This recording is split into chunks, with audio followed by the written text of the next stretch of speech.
Hi everyone, today we're checking out the latest LSFG-VK Experimental Frame Generation plugin for SteamOS gaming mode, including a new feature called Adaptive Frame Generation, which can automatically adjust between different frame generation ratios in order to hit a specified target FPS while we play. I'll be showing you how to install everything through Decky Loader, giving a brief tour of the functionality available, comparing the regular LSFG-VK implementation against LSFG-VK Experimental, taking a look at the results overall, and showing how to install FSR 4.1 in combination. But before we begin, there is some important context surrounding this experimental project, which I'll be covering properly throughout the video, particularly around its use of AI and agentic development, how these new features are being implemented, and the concerns surrounding them. Firstly, I want to give a big shout out to PancakeTas, the original creator of LSFG-VK, whose work made all of this possible in the first place. There are two parts to what we're looking at here. LSFG-VK, created by PancakeTas, is a Vulkan layer that hooks into Vulkan applications and generates additional frames using Lossless Scaling's frame generation algorithm. LSFG-VK 1.0 is the current stable release and was made publicly available in 2025, although PancakeTas is hard at work on LSFG-VK 2.0, which brings multiple new features and improvements, and is still actively in development, with the current 2.0 builds considered pre-release versions, rather than the stable releases ready for public use. Whereas LSFG-VK Experimental is an unofficial fork built on top of PancakeTas's evolving LSFG-VK 2.0 development branch, which also introduces its own experimental features, such as adaptive frame generation. Up until recently, we've been using the Decky LSFG-VK plugin, created by Jason Derulo, aka Kurt Heimborch, which I've covered extensively on the channel, to make PancakeTas's LSFG-VK much easier for us to install, configure, and use in our games through SteamOS gaming mode. However, we now also have the forked experimental plugin, which uses the separate forked experimental engine, with both experimental projects maintained by Eugenio Segala. So to make that really clear, Eugenio Segala's Decky LSFG-VK experimental plugin is based on the original Decky plugin created by Jason Derulo, while the experimental LSFG-VK engine it installs is a separate fork built on top of Pancake's upcoming LSFG-VK 2.0 development branch.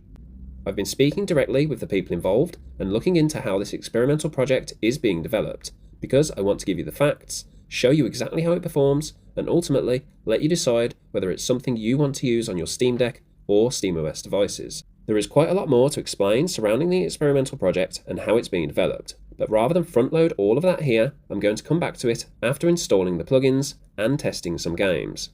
So first, let's go through how to get everything set up. On your Steam Deck or SteamOS device, from gaming mode, for best practice, we want to press the Steam button, go to Settings, System, and make sure we're updated to the latest stable or beta release of SteamOS. And once complete, let's press the Steam button, choose Power, and switch to desktop mode. In desktop mode, we want to open our web browser, and linked in the description are the 3 sites we need to visit and download files from. The first is Decky Loader from the official decky.xyz website. We just want to click download in the top right and save this to our downloads folder. Next, we want to visit the GitHub page for the Decky Frame Gen plugin, created by Jason Derulo, aka Kurt Heimborch, so that we can easily install FSR 4.1 into supported games. We want to choose releases from the right hand side and download the latest version available to our downloads folder. Afterwards, we need to visit the Decky LSFG-VK Experimental GitHub page by Eugenio Segala, and from the releases on the right hand side, find and download the latest version available to our downloads folder.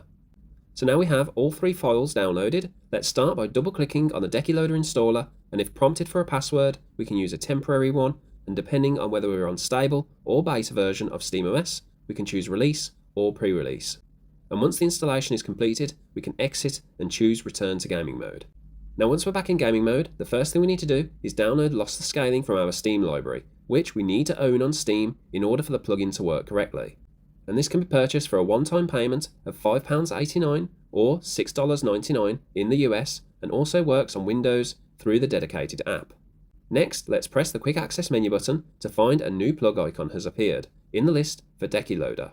We want to choose the Settings icon, scroll down to the General tab, and enable the toggle for Developer mode, and access the Developer tab, where we're going to choose Browse from Install Plugin from Zip file. Navigate to our Downloads folder, and select and install the zip file for Decky Frame Gen, which can take up to a minute to complete. Now once that's done, select the settings icon in Decky again, go to the Developer tab, choose Browse, Downloads, and this time install the zip file for Decky LSFG-VK Experimental. Now once both of those are installed, we're going to access Decky Frame Gen, and for the time being, choose Setup Optiscaler mod, and change our FSR4 runtime to FSR 4.1.1 Valve RDNA 2 compatibility as preparation for later.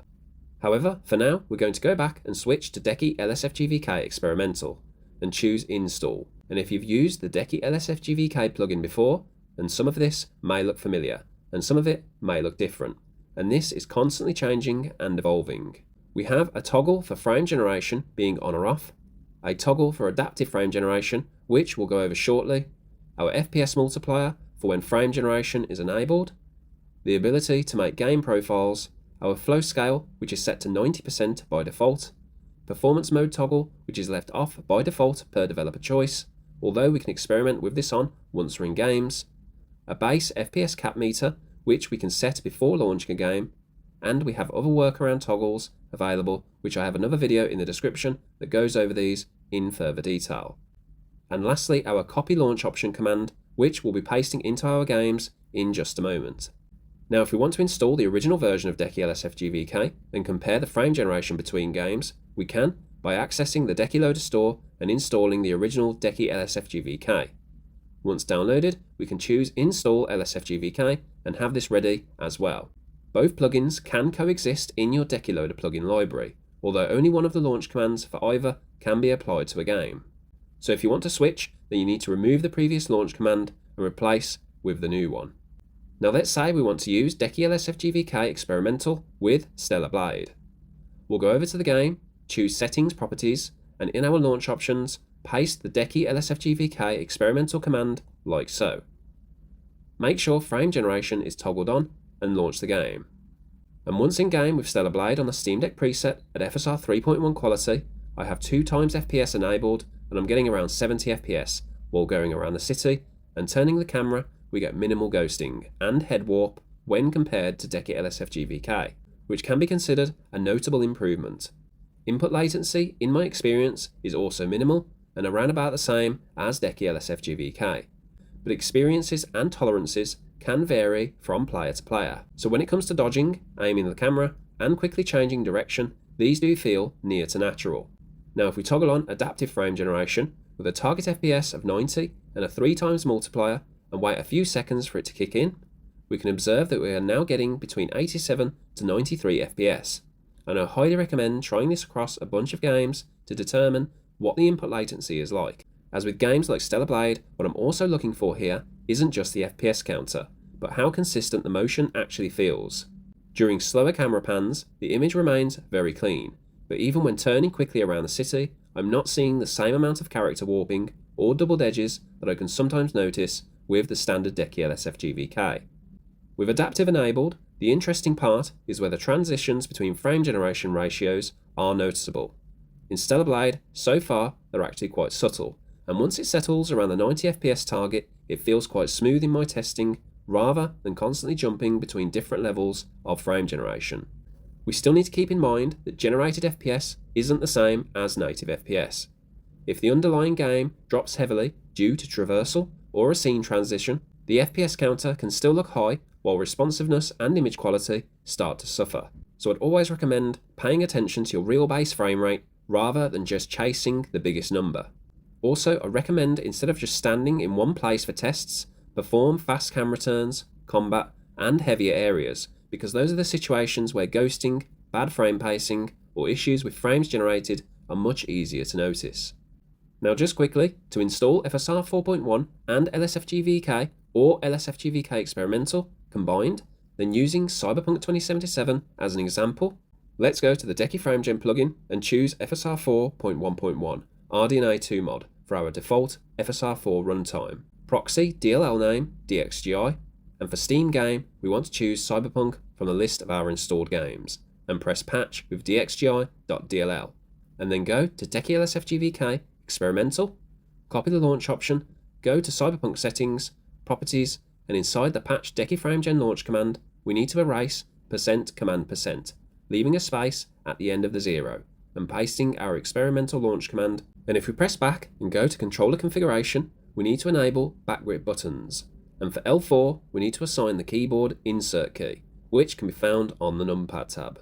And once those steps are complete, we can launch the game, and from the main menu, inside the graphics settings, we'll need to change from ray tracing low to the Steam Deck preset, and change resolution scaling to FSR 4 balanced, making sure to press apply afterwards.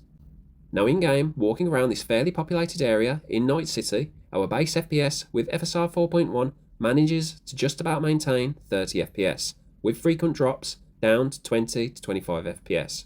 And when we enable frame generation ×2, our game does feel a bit smoother, but we're still getting FPS drops reflective of those 20 FPS areas, and when we go into combat with a few enemies, our FPS drops to around 40 FPS, and the experience just doesn't feel particularly good.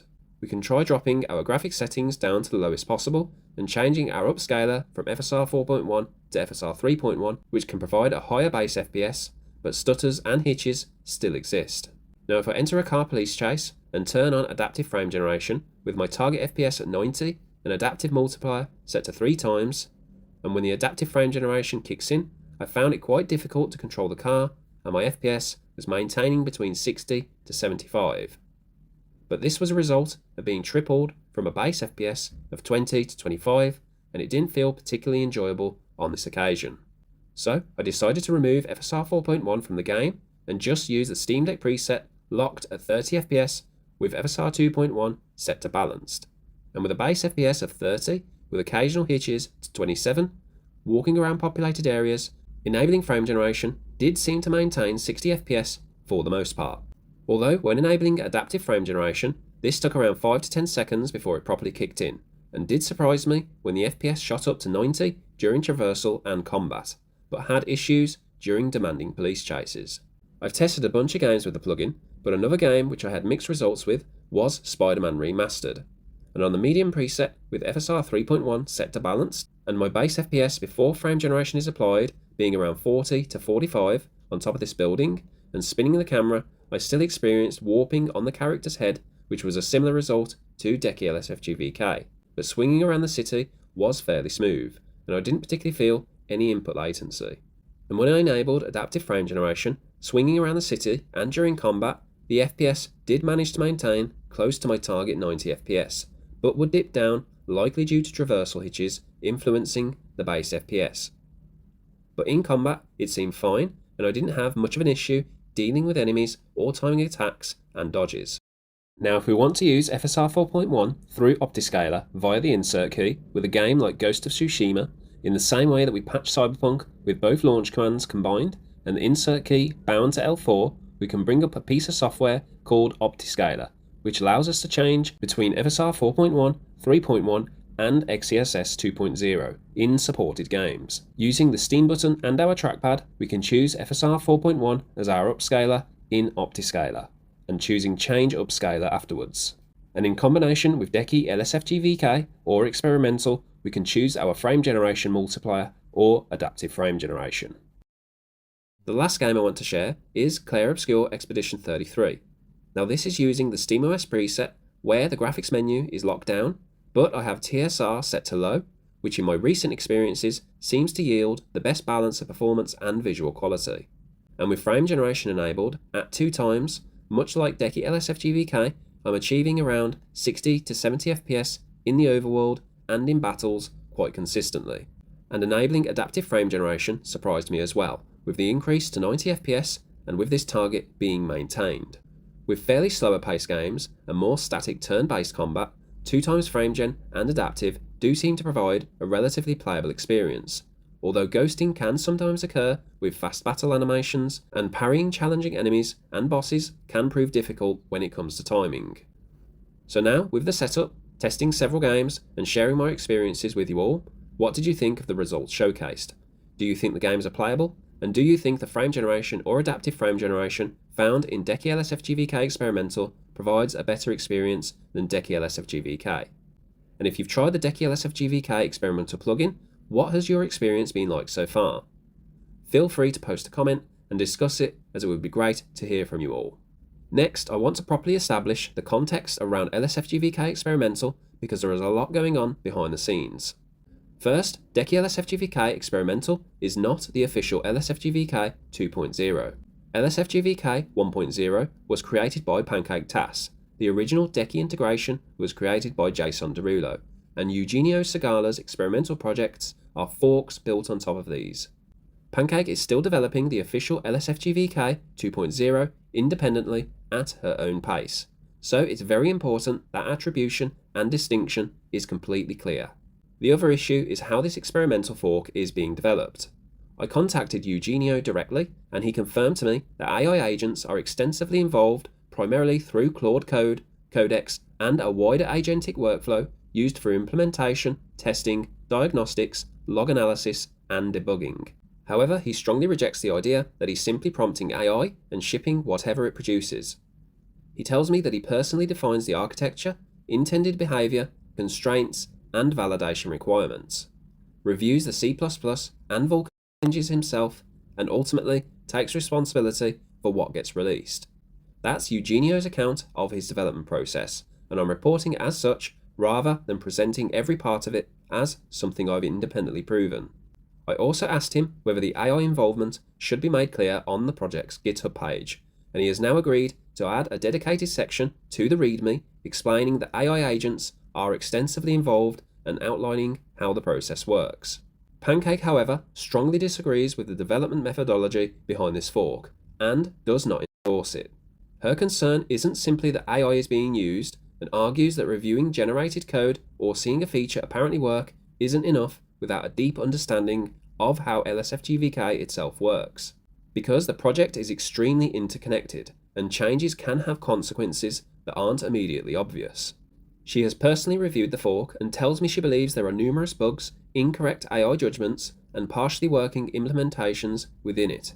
Those are serious concerns coming from the original creator of LSFG-VK, and they shouldn't be simply dismissed. At the same time, you've now seen my own testing, where Stellar Blade has produced genuinely impressive results for me, whereas Spider-Man Remastered and Cyberpunk simply haven't looked good in their current state.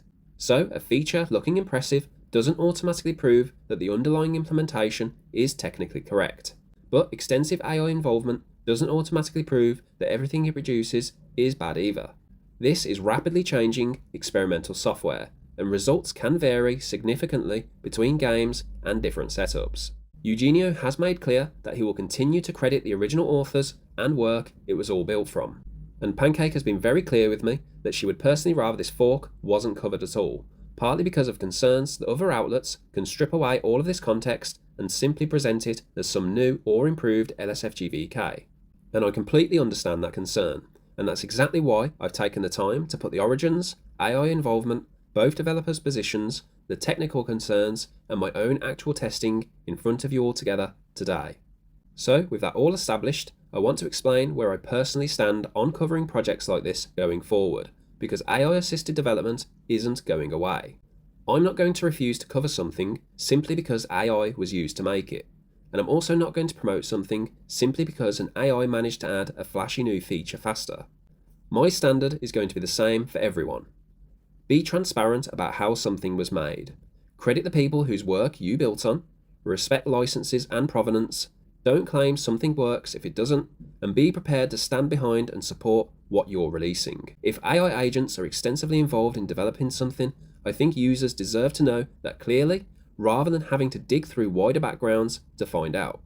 And whether something is developed traditionally or with AI, claims about how it works, how it's being validated, or how good it is should ultimately stand up to the evidence and real-world testing.